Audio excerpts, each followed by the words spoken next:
Hi, നമ്മുടെ ജീവിതത്തിൽ കുറെ മാസായിട്ടുള്ള ആൾക്കാരെ കാണാൻ പറ്റും. ചിലപ്പോൾ അവരെ പറ്റി സിനിമകളുണ്ടാവും, ചിലപ്പോൾ അവരെ പറ്റി കഥകൾ പറയും. മാസിന് മേലെ, അതുക്കും മേലെ എന്ന് പറയുന്ന പോലെ മാസിന് മേലെ നമ്മൾ കൊലമാസ് എന്നൊക്കെ പറയത്തില്ലേ, അതിനും മേലെയുള്ള മാസ് ഉണ്ടെങ്കിൽ അത് ഇന്ന് നമ്മളെ കാണാൻ പോകുന്ന ആൾക്കാരായിരിക്കും. അതായത് കൊലമാസിന് മേലെ. Welcome back to uncensored. ഇന്ന് നമ്മൾ കാണാൻ പോകുന്നത് 5 most badass people of all time ആണ്.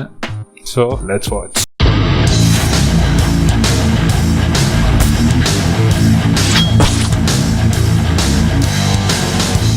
Hugh Glass was a 19th century American frontiersman, famous for exploring the watershed of the upper Missouri River. What gained him the status of a national hero is an endeavor he made as a fur trapper in 1823, when he famously survived a brutal bear attack. While scouting for food along the Grand River in 1823, Hugh Glass ran into an enraged grizzly bear mother, who attacked him to defend her 2 cubs.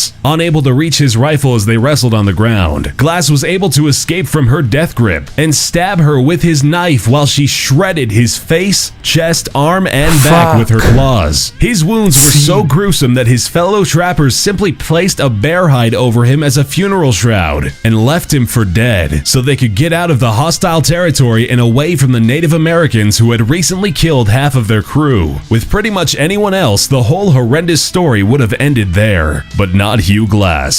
When Glass eventually regained consciousness, he set his own leg, wrapped himself in his bear hide shroud, and started crawling along the banks of the Cheyenne River. During the insane trek across country that followed, he prevented gangrene from infecting his wounded back by lying on a rotting log and allowing maggots to eat his dead flesh.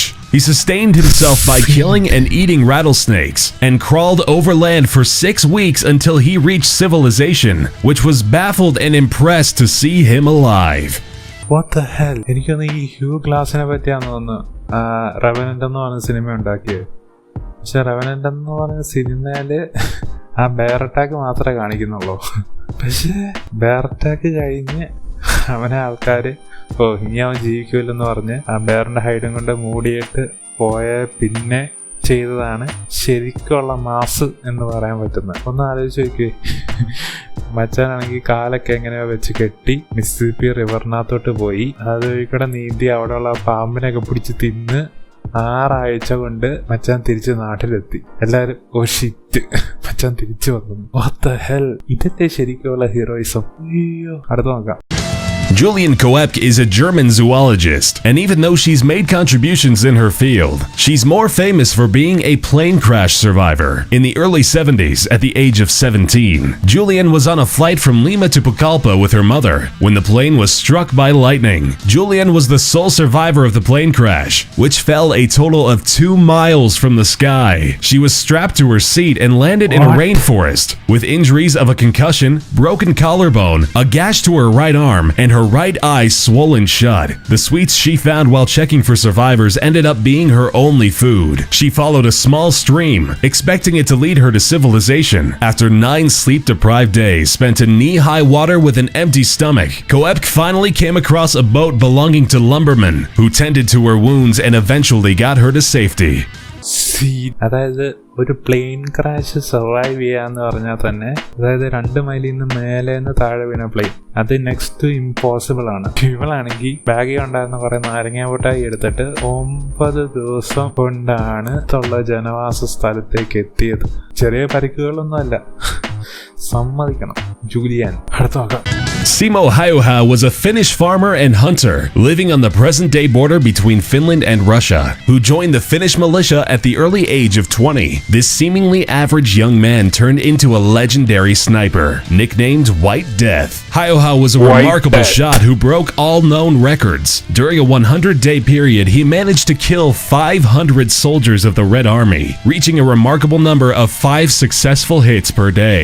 Hayoha operated during the very few daily hours of sunlight, in white camouflage, in temperatures between -40 and -20 degrees Celsius. The Soviets put his murder as a priority and attempted to kill him with counter-snipers and artillery strikes, but failed repeatedly. In March 1940, Haohao was finally hit. An explosive bullet hit him in the lower left jaw and took off half of his face. Still, Haohao didn't die. Remarkably, he pulled through and lived to see the end of the fighting. Even though the bullet had crushed his jaw and blew off his left cheek, Haohao managed to make a full recovery. ഇതിലെ heroism, അതായത് 100 ദിവസം കൊണ്ട് 500 പേരെ ഇയാള് snipe ചെയ്ത് കൊന്ന് എതിരെയുള്ള ആർമിക്കാരെ. നമ്മൾ പബ്ജിയിൽ വെറുതെ 8x സ്കോപ്പും കൊണ്ട് കാർണൈൻറ്റേറ്റും കൊണ്ട് പൊട്ടിക്കുന്ന പോലെയല്ല, ശരിക്കുള്ള ലൈഫിലാണ് ഇത് നടക്കുന്നതെന്ന് നോക്കണം. എന്നിട്ട് ഇവർ അനുഭവിച്ചിട്ട് ഈ ഒറ്റൊരുത്തം കാരണം നമ്മുടെ കുറേ ആർമിക്കാരുടെ ജീവൻ പോകാന്ന് പറഞ്ഞ് ഇയാളുടെ തിരികെ വെച്ചപ്പം ഇയാളുടെ ജോലൈനായിട്ട് വെടി കൊണ്ടിട്ട് പോലും അയാളത് സർവൈവ് ചെയ്തു. അത് സർവൈവ് ചെയ്യുന്നെന്ന് തന്നെ പറയുന്നത് വലിയൊരു കാര്യമാണ്. അയാൾ മോന്താണ് മിക്കവാറും മറ്റേ ഇത് ഫുള്ള് പ്ലാസ്റ്റിക് സർജറി ആയിരിക്കും. ജോ ഒന്നും ഇല്ല അവിടെ. അടുത്ത് നോക്കാം. Shavash Karapetyan is a 17-time world champion Soviet-Armenian fin swimmer. Although a prominent name in the obscure underwater sport, Karapetyan is actually best known for the incident which made him retire.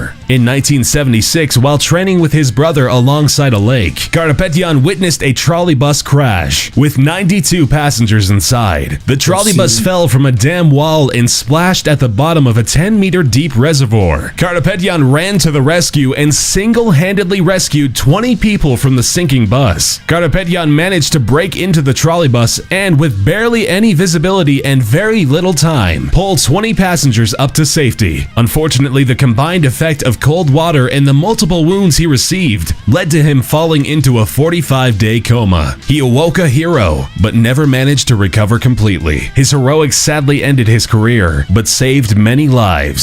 Karapetyan repeated his heroism 10 years later when he rescued people trapped in a burning building, which made him become a household name. What? എനിക്കത് മനസ്സിലായില്ല.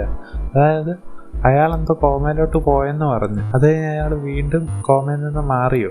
അങ്ങോരാണെങ്കിൽ 92 പേരുള്ള ട്രോളിയിൽ 20 പേരെ രക്ഷിച്ചു. തണുത്ത വെള്ളത്തിന്റെ ആ ഒരു ഇതും പിന്നെ ഇഞ്ചുറീസും കാരണം അയാൾ കോമയിലോട്ട് പോയി. പിന്നെ കോമയിൽ നിന്ന് എണീറ്റ് കഴിഞ്ഞ ശേഷം 10 വർഷം കൊണ്ട് തീയുള്ളൊരു വീട്ടിൽ പോയി കുറെ പേര് രക്ഷിച്ചു. ഇതെന്തുകൊണ്ട് വെള്ളവും തീയും ഒന്നും ഇയാൾക്കൊരു വിഷയമല്ലെന്നാണ് കാരപ്പെട്ടയാൾ. ഓ, സമ്മതിക്കണം. അടുത്ത നോക്കാം. Roy Benavidez was a former member of the United States Army Special Forces who was awarded the Medal of Honor for his actions in Vietnam. He is best known for surviving the impossible. He went to save his comrades who were outnumbered. The helicopter couldn't land because of the intense small arms fire, so he jumped from the hovering helicopter around 30 to 50 feet in the air. He then had to run 75 meters to his comrades, where he was shot in the leg, face, and head on the way. Once he got there, he started rescuing his squad mates, and while he was doing so, got shot in the gut and took a grenade to the back. After all of this, he was miraculously still mobile and still going. Roy then found out the helicopter he previously jumped from had crashed, so he went and rescued the wounded pilot from the wreckage and proceeded to call in airstrikes and call for another rescue attempt. He was shot in the thigh a couple more times, and on his trip to the backup rescue chopper, he was beaten and stabbed by an enemy, who he then killed in hand-to-hand combat. Once he finally made it back to the chopper, he then allowed his comrades to pull him in. When they arrived back to the base, he was pronounced dead and put into a body bag. As they were zipping up the body bag, he had only the strength to spit to let them know he was still alive. He survived these wounds and received the Medal of Honor. അതായത് ഇയാള് ഹെലികോപ്റ്ററിന്റെ മണ്ടയിൽ നിന്ന് ചാടി കുറെ പേരെ രക്ഷിച്ച്. അതിന് പുറമെ ഇയാളുടെ ദേഹത്ത് വെടികൊള്ളാത്ത സ്ഥലങ്ങളൊന്നും ഇല്ല. തലയ്ക്ക്, കാലിനിട്ട്, കൈക്കിട്ട്, ഗട്ടിനിട്ട് ഇതെല്ലാം വെടി കണ്ട് കഴിഞ്ഞ ശേഷം ഇയാളാണെങ്കിൽ വേറെ തന്നെ കുത്തിക്കൊന്ന് ഹാൻഡ് ടു ഹാൻഡ് കോമ്പാറ്റിൽ. എന്നിട്ടും അയാൾ ചത്തില്ല. എന്നിട്ട് വീണ്ടും കുറെ പേര് രക്ഷിച്ച് ഹെലികോപ്റ്ററിന്റെ അവിടം വരെ എത്തി. വീണ്ടും തിരിച്ച് അത് കഴിഞ്ഞ് അയാളെ രക്ഷിച്ച് തിരിച്ച് ബേസിൽ കൊണ്ടുവന്നപ്പം അയാൾ മരിച്ചെന്ന് പറഞ്ഞിട്ട് ബോഡി ബാഗ് സിപ്പ് ചെയ്യാൻ നേരത്തെ അയാള് എനിക്ക് ജീവനുണ്ട് മൈര് അങ്ങനെ ചെയ്ത് എനിക്ക് വേറൊന്നും പറയാനില്ല. ഇങ്ങനെയൊക്കെ മനുഷ്യന്മാരുണ്ടോ ഇഷ്ടം. ഇതിനകത്ത് ഏറ്റവും കൊലമാസായിട്ട് തോന്നി എനിക്ക് ഈ ലാസ്റ്റ് കണ്ട മനുഷ്യനെയാണ്. അല്ല, അയാൾക്ക് അത്രയും വെടിയും കൊണ്ട് ഇത്രയും പേര് രക്ഷിക്കുകയും ചെയ്തു. ഫോറസ്റ്റ് ഗംപിൽ അങ്ങനത്തെ എന്തോ ഒരു സീൻ കാണുന്നുണ്ട്. എൻ്റെ ടോം ഹാങ്ക്സ് പോയി കുറെ പേര് രക്ഷിച്ച് എൻ്റെ ബട്ടക്സിന് വെടി കൊള്ളുന്ന ഇതിൽ നിന്ന് ലൂസ്ലി ഇൻസ്പയർഡ് ആയിരിക്കും ആ സംഭവം. അതാണ് പൊളിച്ച്. അപ്പം ഇത്ര ഇന്നത്തെ വീഡിയോ ഇഷ്ടപ്പെട്ടാൽ ലൈക്ക് ചെയ്യുക, ഷെയർ ചെയ്ത് നിങ്ങളുടെ ഫ്രണ്ട്സിനോടും ഫാമിലിയോടും പറയുക. പിന്നെ ചാനൽ സബ്സ്ക്രൈബ് ചെയ്ത് ആ ബെൽ ബട്ടൺ കൂടെ ഒന്ന് ഞെക്കിയിട്. അപ്പം guys, that's for today. Have a nice day and peace out.